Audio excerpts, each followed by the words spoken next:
ఎలక్షన్స్కి అయితే election commission notification విడుదల చేసింది. కానీ ఎలక్షన్స్ ఎంతవరకు జరుగుతాయనేది మాత్రం ఇంకా కూడా అనిశ్చితోటే ఉన్నది. అంటే ఇంకా జరుగుతాయా జరగయా అనేది ఆలోచనలో ప్రతి ఒక్కరు ఉన్నారు, వీళ్ళనే కాదు. అయితే దానికి ఏంటంటే సబ్జెక్టు హైకోర్టుకు వచ్చేసి పిటిషన్ వేసారు.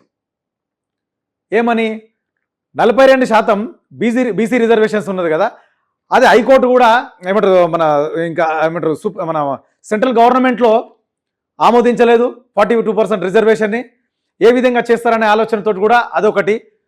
దీంట్లో ఇంకొక వైర్యం ఏం పెట్టిరంటే బీసీలకు రెడ్డిలకు కూడా ఇదే గవర్నమెంట్, రేవంత్ రెడ్డి గారి గవర్నమెంట్ బీసీలకు రెడ్డిలకు కూడా ఏదో కిరికిరి పెట్టే పంచాయతీ లెక్క చేస్తున్నది అని. ఎందుకంటే ఇది పంచాయతీ, పెద్ద పంచాయతీ చేసేటప్పుడు ప్లాన్ చేస్తుంది. రెడ్డి అయినా వేసిండి మదన్ రెడ్డి ఎవరు అయినా హైకోర్టులో పిటిషన్ వేస్తారు. ఆయన ఎవరు మళ్ళా కాంగ్రెస్కు సంబంధించి రేవంత్ రెడ్డి గారికి సంబంధించిన సన్నిహితుడే, మళ్ళీ ఆయన బయట కూడా కాదు, ఆయనతోటి పిటిషన్ వేయించారు.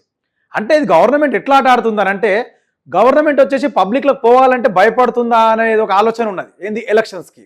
హైకోర్టు ఆల్రెడీ సెప్టెంబర్ 30 రోజు వరకు ఖచ్చితంగా మీరు 30 లోపు మీరు ఎలక్షన్స్ నిర్వహించాలని చెప్పేసి హైకోర్టు తీర్పిచ్చింది. ఎప్పుడో చెప్పింది కూడా.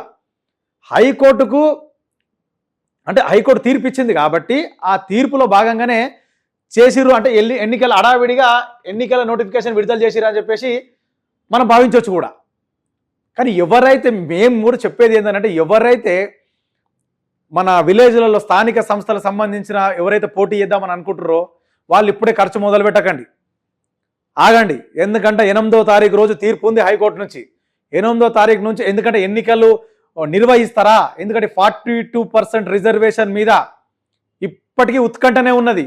ఎందుకంటే పార్లమెంట్లో బిల్ పాస్ కావాలా, అది రాష్ట్రపతి దగ్గరికి వెళ్ళాలా, అక్కడ ఆమోదం తెలపాలా, అక్కడ నుంచి గవర్నర్ దగ్గర రావాలా, గవర్నర్ దగ్గర నుంచి గెజిట్ నోటిఫికేషన్ రావాలా, వచ్చిన తర్వాత ఇవన్నీ జరుగుతాయి. అప్పుడు అట్లయినప్పుడు ఎలక్షన్స్ సజావుగా జరిగే ఛాన్సెస్ ఉంటాయి.